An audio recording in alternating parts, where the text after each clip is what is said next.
What's going on, guys? It's Nick here, back with another video, back with another 12 days of mock drafts. The fifth day, I believe. We've done the 1, the 2, the 5, and the 10, I want to say. And now we're drafting from the 8 spot. Again, a half-point PPR league. Going back to the normal setting. So we've done a few different types of formats, I guess, for your roster size. Typical format: 2 running back, 2 wide receiver, a tight end, a flex, 6 bench spots. 6? Yeah, 6 bench spots, a defense, and a kicker. So let's see how much I like the 8. The 8 can be really nice. Like if some you're not going to get the stud running backs, but if like this happens and Adams falls to you, that's a really nice start. So I'm probably going to go Devonta Adams. Our other option is basically picking one of this like elite tier of running backs, but I think I might be able to get one at the next pick. And I do think that Adams, I have him as the top wide receiver. And I think there was actually a really cool stat. I don't want to get this wrong, so this is like I'm 80% sure it's right. But if you take his worst game last season and extrapolate it over a full season, he's still a wide receiver 1.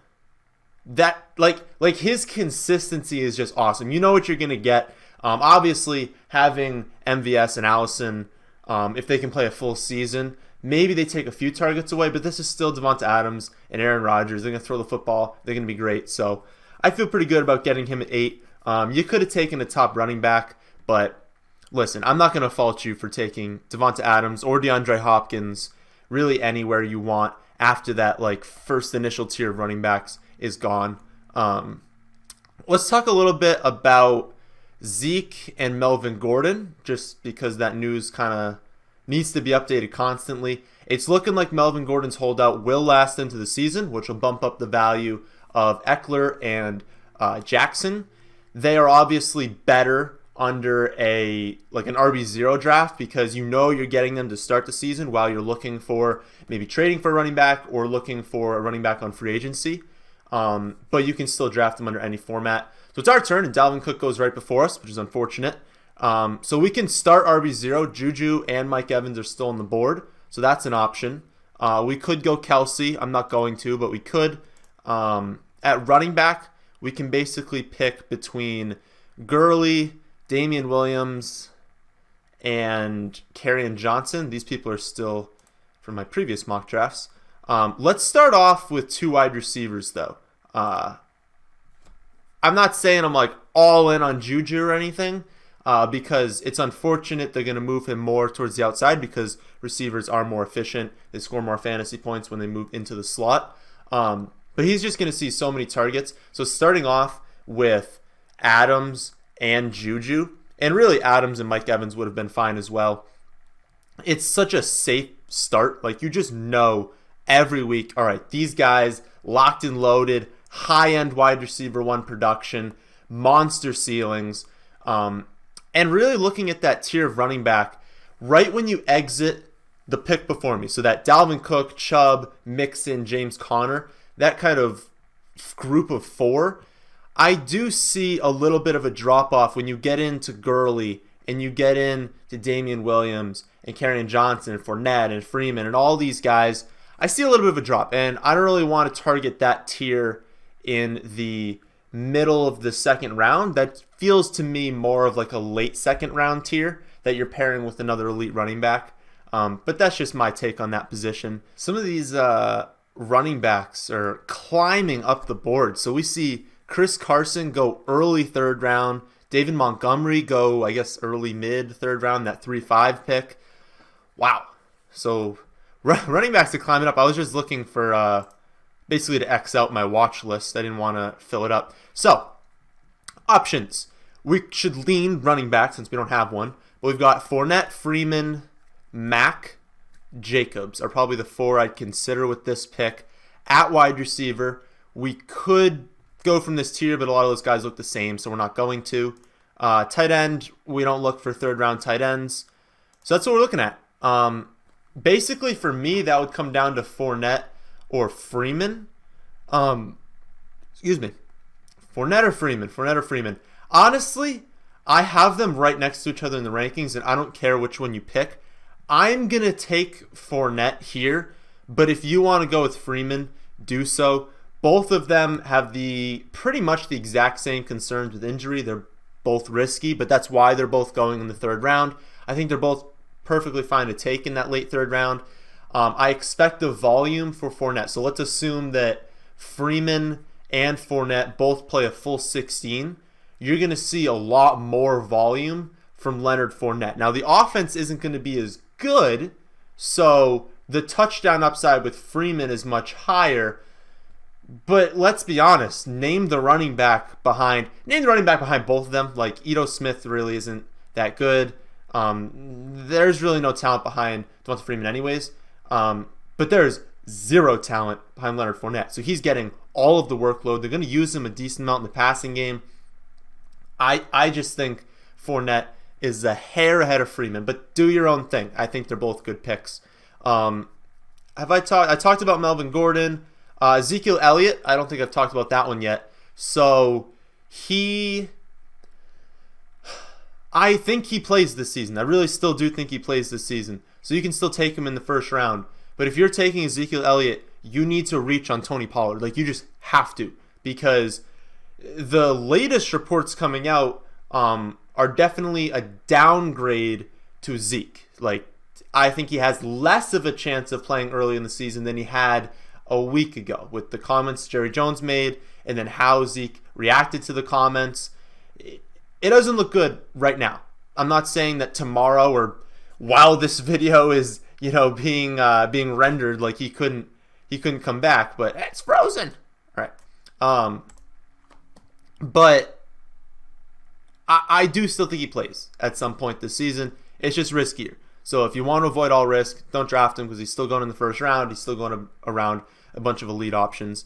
For our next pick, running back, not in love with it. There are a lot of these guys I don't want to take in the fourth round. Like it's Miles Sanders and Coleman, but I kind of would rather get them into the fifth. So we don't really want to go there. We're still probably not looking at tight end, although, I figured those guys would be gone. So we could go Kittle, although I like that next tier a little bit more. Quarterback, we could go Mahomes, but I prefer not to. Wide receiver. Because Godwin's gone. We would have wanted Godwin or Cooks with this pick. So our option, Kenny Golladay, Josh Gordon, running back or tight end. Let's go with Kittle, because I do think that I'm not a tight end in the third round guy. I think that the value for Kittle and Ertz is not in the third round. I think that look at who else is going. These skill position players, I want all those guys ahead of them. When you get into this range, though, I just don't prefer taking a quarterback. I think the value is late there. At wide receiver, I could have gone Golladay, Lockett, and Josh Gordon, but Josh Gordon could be available in the fifth round. And really, I don't view Golladay and Lockett that much ahead of all these other guys that are going in the fifth, sixth, seventh round. So it's really a no there. You look at running back, and again, it's Tevin Coleman and Miles Sanders, but I mean, realistically, one of them could be available in the next round, and I don't love that value in the fourth. So it's really just a spot where it's like, who do I go with? And typically when I'm at that spot, I look at tight end. My only issue is that I really like, in like the fifth and sixth round, being able to grab O.J. Howard, Evan Ingram, and Hunter Henry. But I don't want to waste the pick. I mean, you want to try and make it as far in the draft as possible without wasting a pick. And I can promise you that drafting George Kittle in the fourth round is not a wasted pick. So I like the team so far. Devonta Adams, Juju, Leonard Fournette, and Kittle. We've basically locked in guys who legitimately, like, Kittle could be the number one tight end. Obviously, he just broke the record for tight ends. Adams and Juju each have a shot at being the number one overall wide receiver. And then Fournette is a player that could realistically be the running back one if everything goes his way and if he doesn't get injured. So I really like that start so far. Oh, that's unfortunate. Okay, so Tevin Coleman, Austin Eckler, Latavius Murray, they all get taken. Let's look at wide receiver. I don't know if we're going to go. Mark Ingram goes. Okay, so wide receivers, our options would be Calvin Ridley, Tyler Boyd, DJ Moore, Robbie Anderson, Christian Kirk, Josh Gordon. Those are our options there. At running back, I see Miles Sanders, and then I see other guys I like, but not yet. And definitely need to go Miles Sanders at this pick. I think that's a no-brainer, to be honest. And then hope Josh Gordon's there with the next one. We already have 2 wide receivers we feel perfectly comfortable with, so we don't need to ever really reach going forward on a wide receiver. If we're not in love with the wide receiver, we don't see a big cliff, we don't need to take him. So since I wasn't in love with any of the wide receivers there, I thought that I'm pretty much cool with a lot of these guys, and a lot of them will still be there at my next pick. It's definitely the play was to go running back. And I don't really want Lindsey. I don't want Miller. I don't want Cohen. I don't want Geis. I don't want Drake. At this point, Penny is very far behind Chris Carson. Chris Carson, it's not even 1A, 1B anymore. It's Chris Carson's the 1, Penny's the 2. Now, Penny as the 2 still has value, of course, because Mike Davis is gone. He's going to have increased workload in the receiving game. They want to run the ball a ton, but Chris Carson's the guy. So 3rd round, yeah, Chris Carson. That's not a bad pick, the early 3rd round. I was just pointing out that typically he goes late 3rd round. But Chris Carson's the guy you want to be drafting. I also want to point out that Ertz and Howard also went in the 4th round. And I was expecting to potentially see a run on tight end, but that did not happen. It made it until the end of the 5th round before Hunter Henry just went. And then Evan Ingram, I do expect to go pretty soon. I expect him to go in the next few picks just because people are going to look at the board and there he goes, Evan Ingram. People are going to look at the board and they're going to see the drop.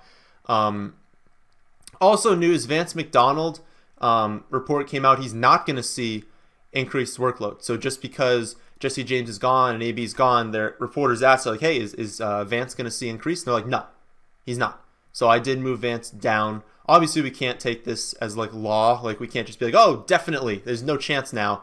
But it's interesting that they pointed that out. And it's interesting he's never put together a full season in his career. So I moved him down in the rankings, so we have him below ECR and ADP now.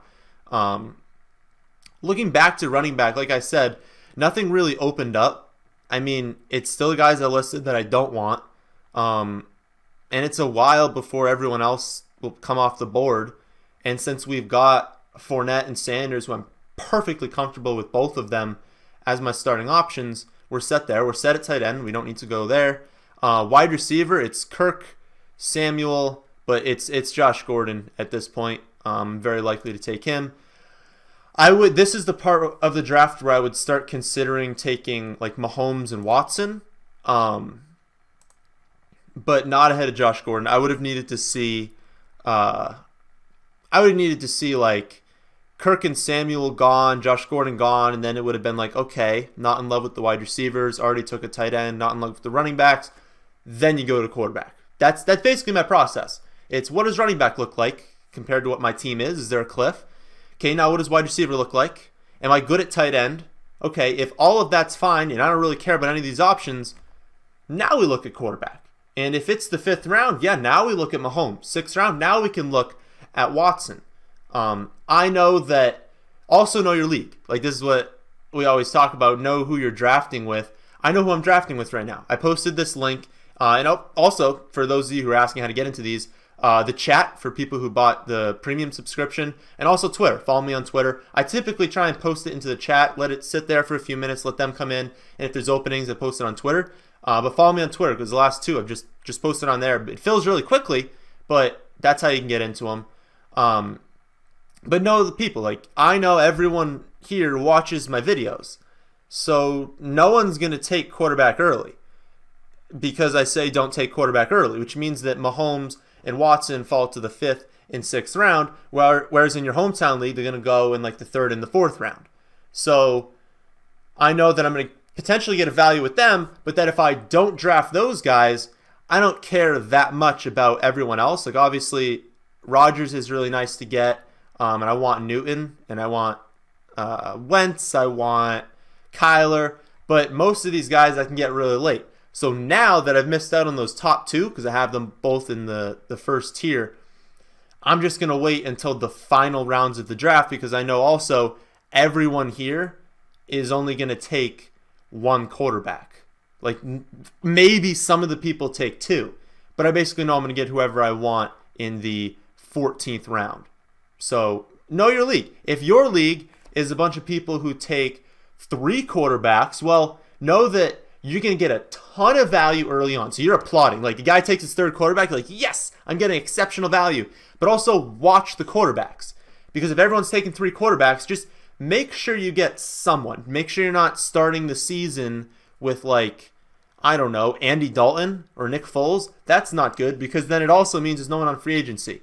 But if you're starting the season with like Brady or Rivers or Sam Darnold, that's fine. That's perfectly fine. Even in, it's not ideal in a 10-team league because, you know, that'd be kind of weird that so many people took quarterbacks. But if you're in a 10-team league and that's what you're getting at the end of the draft because everyone took 3 quarterbacks, that means your roster is nasty. Like your roster is incredible. So keep that in mind as well. This next pick is interesting because we're in that weird range where I feel like I would have to like quote unquote reach given ADP. Ooh, Balaj does go at 7. Okay. I was considering Balaj there. And I'm considering Penny as well, even though I feel like it's a small reach. I don't want anyone in this range until we get to like Breda, and that's like way down there. So it's either I go Penny or I take one of these wide receivers that I like. I don't really care which one I get again. So it's another situation where I might just take Penny and then just wait until my 8th pick and take one of those wide receivers again because I don't want to go quarterback because those top few guys are gone. And I don't really care about any of the rest of the running backs, and you do still need running backs on your roster. I could go Lamar Miller. He's dropping kind of far. But boy, is his upside hurt. Yeah, I guess I'll take Penny here. Would have preferred Balaj, though. Kind of wish. And Henderson. Both of them I would have preferred. But again, it's just not worth... Yeah, I could have gone Pettis. That's probably who I would have taken. But I'm pretty sure one of Pettis, Allison, MVS are going to be there at my next pick. So I'm not overly concerned. And if they're not, then I take Deshaun Jackson. I take a Moncrief. Like, there's a bunch of guys. There's some even going later. And I'm not in, like, a dire need for wide receiver because I feel pretty confident with Adams, Juju, Josh Gordon. Like, I feel very good about that core. Could Fournette get hurt? Yeah. Could Sanders start the season slow? Yeah. So it is nice having a few guys in there as backups. I still love this next tier, though. This next tier that actually starts with Duke. But when we get into this, Duke Johnson, Breida, Darwin Thompson, Justin Jackson, Damian Harris, Pollard, Justice Hill. I love this range. So I want to get a few of those guys on the team. And I just, like, everyone going ahead of them, I don't even want. So I'm thinking we take wide receiver with this next pick. And then when we get back in the 9th and 10th round, maybe grab 2 of those running backs that I like. Note on Darwin Thompson, it's looking more and more likely that what we expected could happen. So we said Carlos Hyde is terrible. He's an awful running back. He's been the worst running back on every single team that he's been on. And so it's not the offense. It's Carlos Hyde. He's not good. So we were saying that there's a real chance they cut him. There's a real chance that Darwin Thompson becomes the backup. And every day it looks more and more likely that that's going to happen. So having Damian Williams is still the clear-cut starter on the offense. He's still an exceptional pick in the 2nd round. But anyone could get hurt. Literally anyone. And we've already seen him pull a hamstring. So he's not injury prone. I'm not expecting him to get hurt. But anyone could. And literally anyone. So you want the backup on the Chiefs. Because if he goes down, Darwin Thompson is going to be incredible. So that's my take on that and why you should definitely still be drafting Darwin Thompson. But we just had him in, like, I don't even know what the video was called, like best running backs or something like that, because he's an exceptional pick. Who do we go with here? So Pettis goes. Would have taken Pettis. But we can take We can take Geronimo here. I do actually see a little bit of a drop. Geronimo and Watkins kind of there. I don't think anyone is like a crazy low ranking right now. So we'll take Geronimo. Oh, I didn't even notice we have Devonta Adams. Whatever. I guess that's a good thing to talk about. So we would have preferred Pettis at that pick. I'm fine with doing this, especially because I'm not starting Geronimo, right? Like, I'm not starting him right now. And they can both be productive. Like, you could go into a week starting Geronimo Allison and Devonta Adams and just lock up a massive portion of their passing game. Does it have the most ceiling? No, not technically. And it increases correlation essentially. So if they have a bad week, your team suffers a lot more. If they have a great week, then I guess your team is increased. But at the same time, it's not like both of them are getting 102 touchdowns, right? So your ceiling isn't like incredible.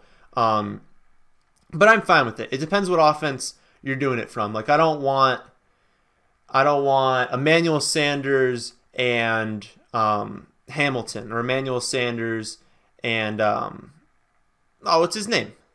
The other wide receiver. Don't tell me. I don't know. No, you're not gonna tell me. Courtland Sutton. I don't want two of them. I don't want Pettis and Deebo Samuel, right? But I'm cool with two guys in like one of the highest volume passing offenses in the league. I don't love Mike Evans and Godwin. I don't love that, but it's fine. I wouldn't shy away from it. It's just less than ideal.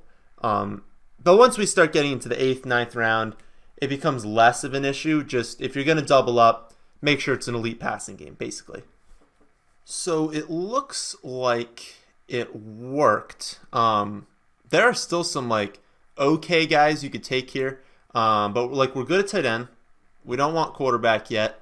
At wide receiver, listen, there's a bunch of guys that I'm fine with, but I really don't think this is a reach. So I'm gonna take Duke Johnson here. He is, of the group that I'm looking at, the most I guess immediate production that's like guaranteed. Like obviously, Tony Pollard is the most immediate production if Zeke doesn't hold out, but Duke Johnson is going to fill that third down role right away, and he's a really good running back. So like I wouldn't be shocked if at some point he's also taking some early down work. And since Houston's going to be down a lot more than they're used to this season, just given how their schedule shakes up, I think they're going to throw the ball a lot. So I think Duke Johnson can provide me points. And I say that because, again, like I said, Fournette has not stayed healthy in his career. And Miles Sanders, well, I think at some point he will be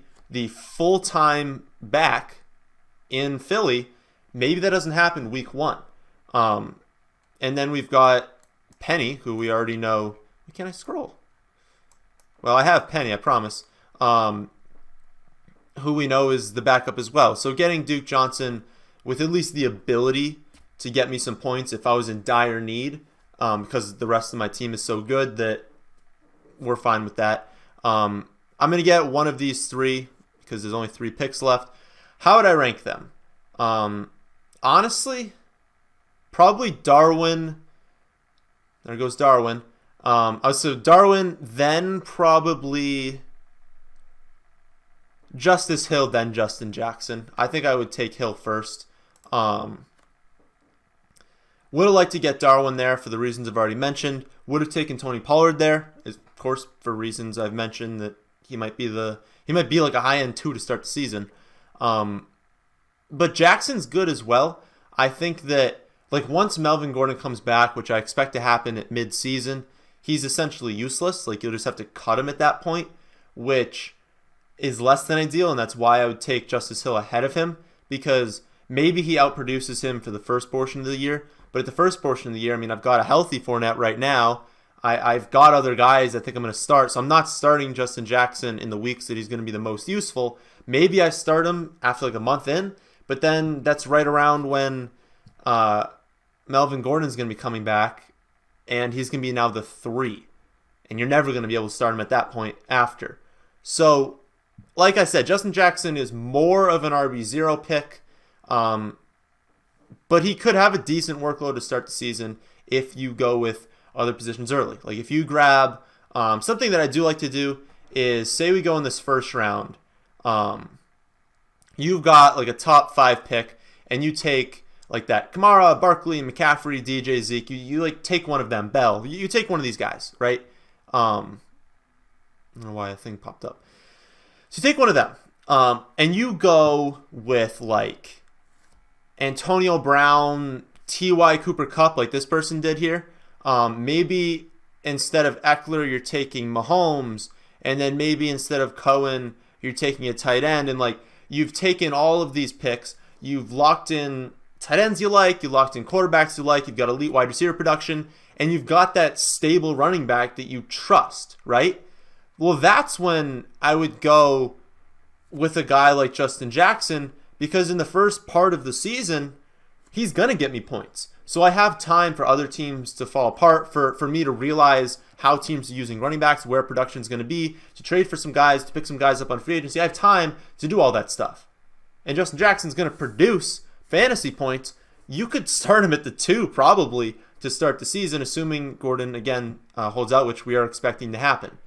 So that is something I'm not opposed to doing, even though if you look back at the end of the year at your own draft or at a mock draft, and you're like, oh, well, Justin Jackson finished as a wide receiver 40, and you could never start him, right?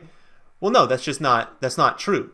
When he was producing points was when you needed him to produce points. So if you throw him in there as your 2, and he's giving you points, and the rest of your team's awesome, and then you're finding time to pick up another running back, then Melvin Gordon comes back and you don't need him anymore, that's perfect, right? 4 more picks left. So, kind of looked it over. I'd like to take a running back and a wide receiver and then do quarterback and defense. Look through running back, not a whole lot that I like. There are some obvious handcuffs that you could take, but no one that's really sticking out besides Malcolm Brown. So my option is take Malcolm Brown here. There are some wide receivers I like. I mean, N'Keal Harry, Gallup, Deebo Samuel, Humphreys, and Enunwa. I'm not that picky about which one, even John Brown. So I think I'll take Malcolm Brown here. I'll take my final wide receiver, whichever I really want from that group. After that, then we'll look at quarterback. Again, we've still got our guys, Winston, Rivers, Lamar Jackson, Brady, Prescott, Cousins, Sam Darnold, Josh Allen. Fairly confident all those guys aren't going to fly off the board. So that's how we're going to end it. We're going to end it with one of the wide receivers I just mentioned. If I had to order them, I guess N'Keal Harry, Gallup, Brown, Deebo. That's probably how I'd have it, although John Brown and Deebo, I don't really know how I would rank those two. Obviously, we're good at tight end. And then defense, you guys know, we're drafting the Dallas Cowboys, unless they get taken. I don't even know who my backup is. I have it in the rankings, but Cowboys for their early schedule. There's another team that has a nice schedule. I'll try and remember them for next time. But right now, I'm just going to post the end of the draft on the board. You guys don't really need to see me babble on for the rest of it. So see who I took. Remember, we still have the 8 a.m. uploads in the mornings, and then 6 p.m. is when we're uploading the mock draft each day. For the 12 days of mock drafts, this was day 5. There are still 7 more days to go. So that's the end of this one. I hope you all did enjoy. If you did, how about hitting the like button? If you're new here, how about subscribing to the channel? But thanks for watching.